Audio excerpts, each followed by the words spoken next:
Hello, hello, and welcome back. So, we are out in the dye shop today. We're going to be doing a series of videos, and I'm going to be doing temperature blankets. And I know what you're thinking, why on earth would I clog up my loom for a whole year for one blanket?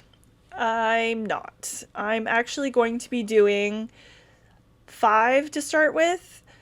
Five blankets. I have one for each of my nieces and nephews that are the oldest nieces and nephews. They are at ages 12 to 8 this year.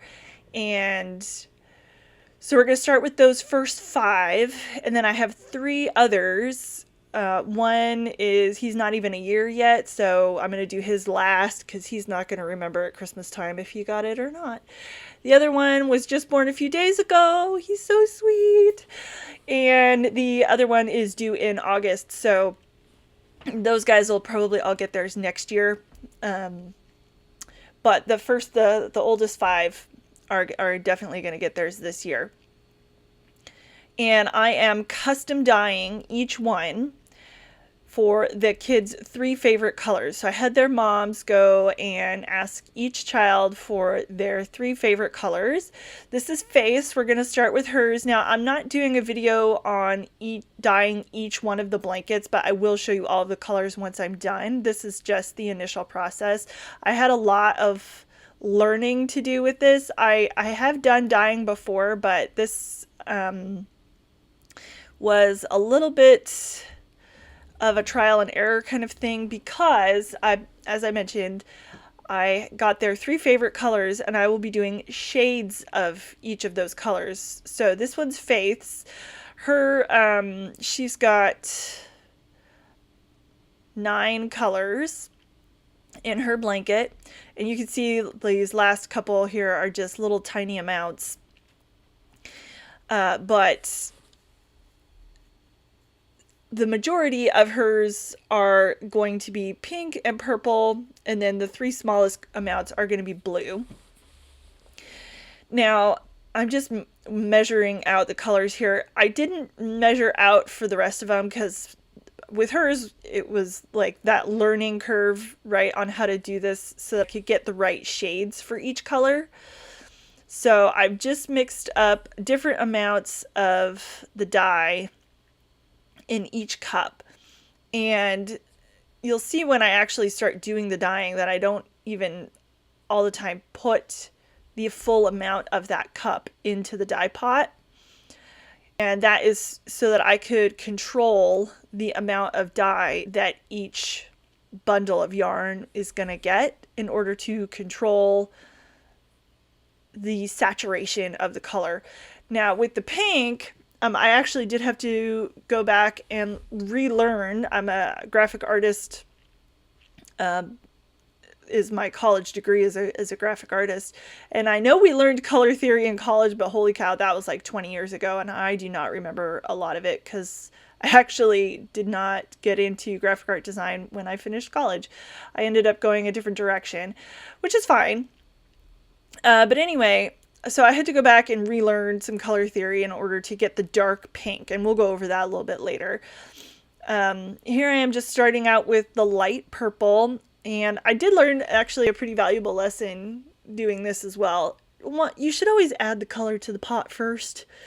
The light purple and the medium purple are a little bit splotchy because of the way that I put the dye in. So you can see on the pink one, I went ahead and put the dye in first, and that went much better. It was much more even coverage.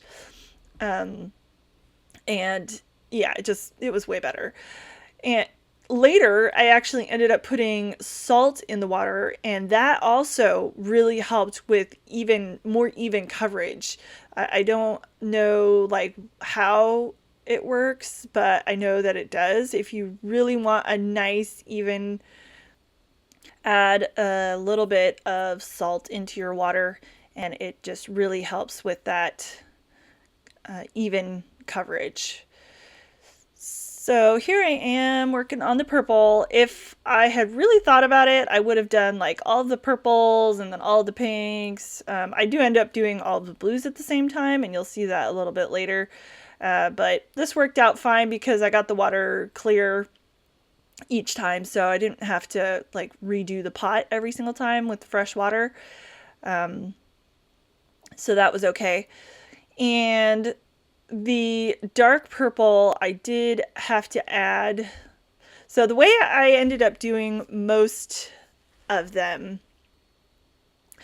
was I started out with a certain amount of dye in the pot. And then this is one of those lessons that I learned. Don't do this. Don't move your yarn to the side and then put your dye in, especially if you already have vinegar in the water. And the reason for that is because it's going to strike to the yarn almost immediately. So this dark purple has some splotches on it because of the way I did that. After this one, after I've figured this out, I do actually take the yarn fully out of the pot before adding more dye in order to prevent that splotching. Fortunately, because I wanted a super, super, super dark purple, you don't notice the splotching because of the way that I got it dark.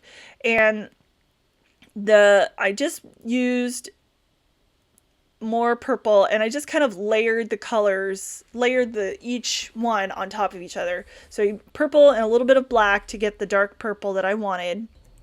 And I just continued to layer dyes until I got exactly the color that I wanted.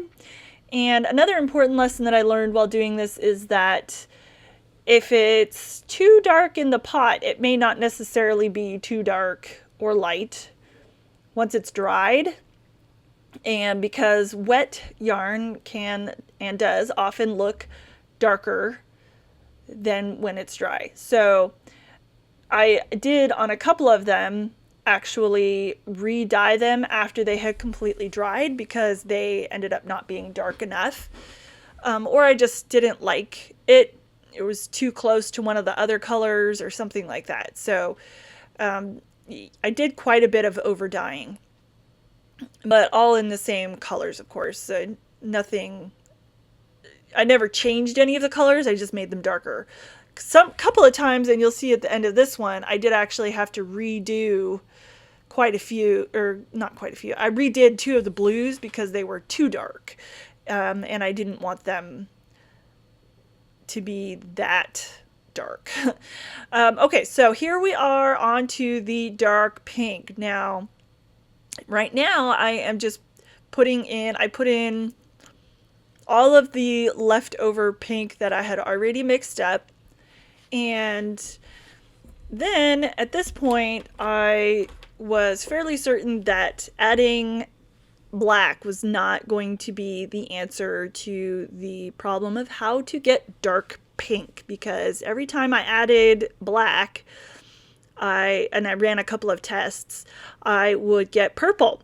And we don't want purple because we already have purple. We want dark pink. So I got online and I did a little bit of research into color theory and figured out that I needed to add colors, not black. So I ended up adding fuchsia and red together.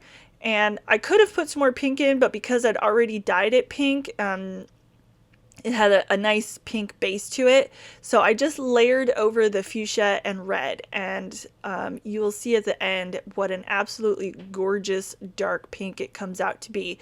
It is a kind of fuchsia, but it's not, it's more pink. So even though I know that fuchsia is a pink, but it's just, I don't know. It's gorgeous. I love it. It worked out. So here I'm just mixing the pinks, the fuchsia and the red, throwing that in the pot.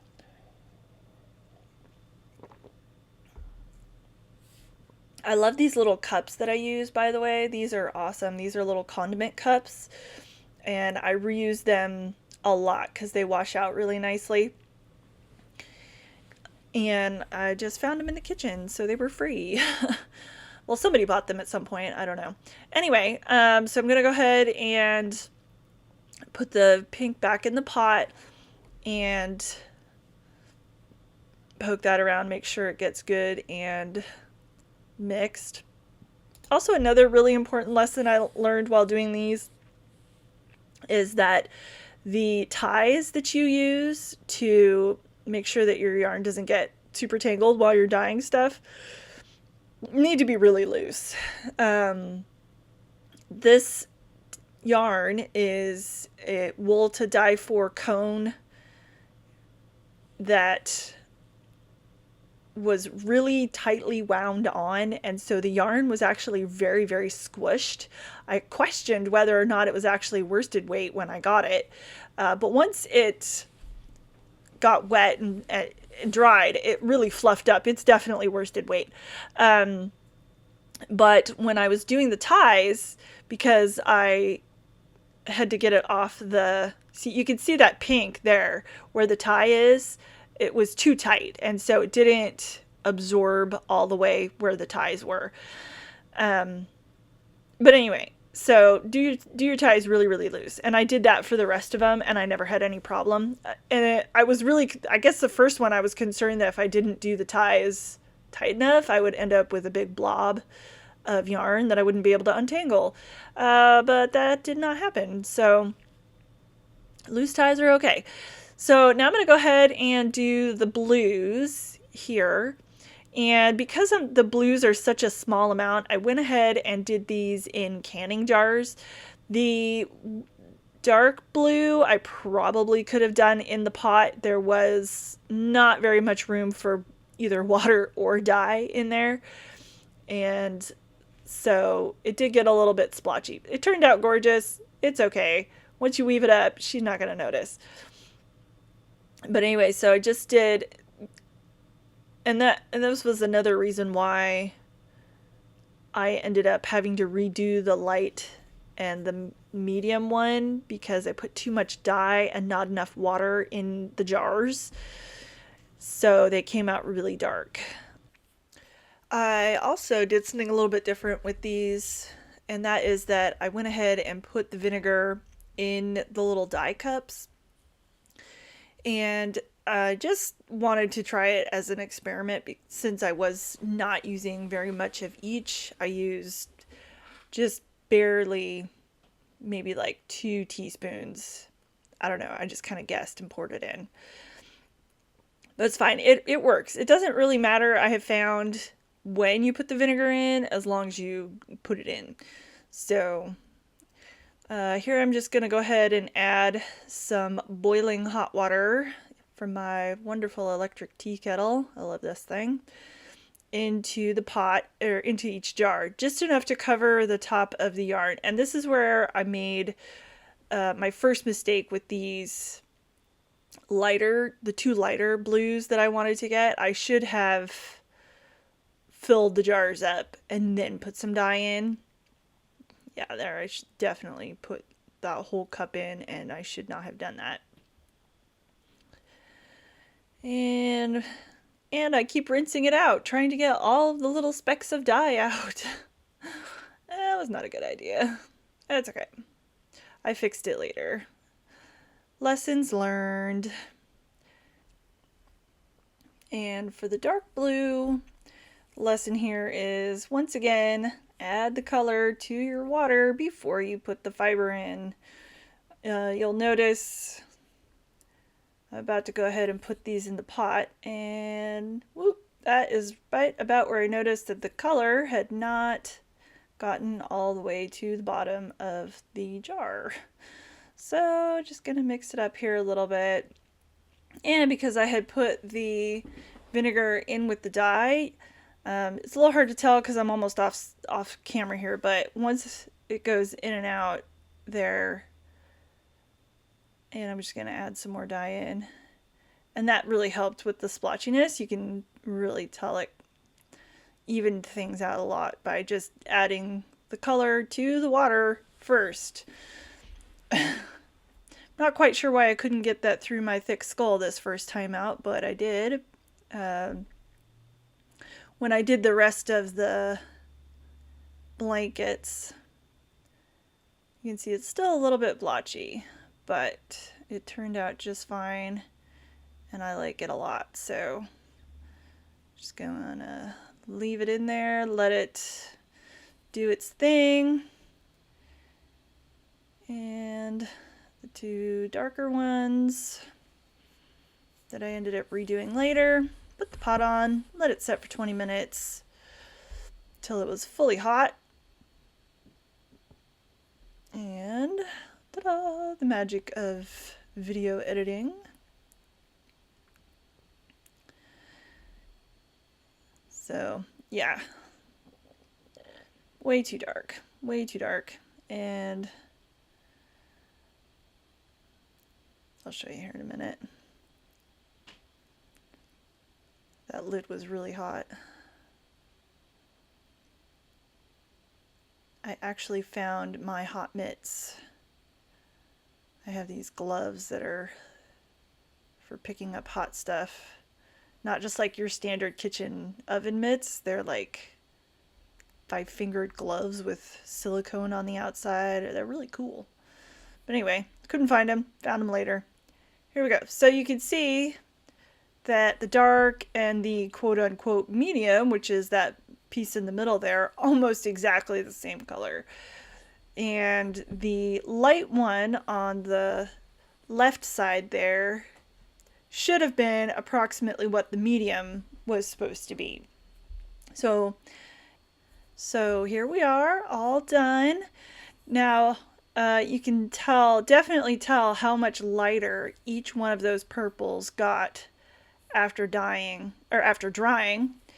And same with the pinks, and the dark pink turned out absolutely gorgeous. I love that color. It is so beautiful.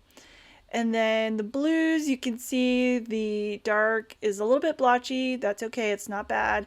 And also the medium and the light blue that I redid.